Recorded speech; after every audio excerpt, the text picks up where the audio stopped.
who have been the biggest buyers? Has there been any change in the top, say, 3 or 5? Roughly the same as last year. So Poland has been a pretty big buyer. Yeah. India, China have been buyers as well. So we're continuing to see buying from Central and Eastern European central banks, as well as some of the larger emerging market central banks too. So I've got a question for you, right? How many of these names or these central banks belong to economies which are surplus economies, run trade surpluses, for example, and have been recycling a lot of that surplus, not so much into dollar or treasuries, but more into things like gold?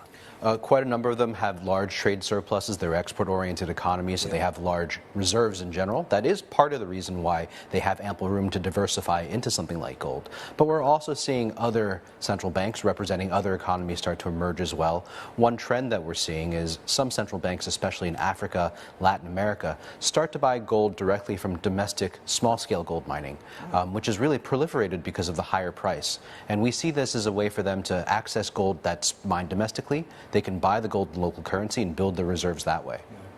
So let's talk about the motivations and the drivers behind this continued rush to accumulate gold on the part of a lot of central banks around the world. This isn't just about gold being a long-term store of value anymore.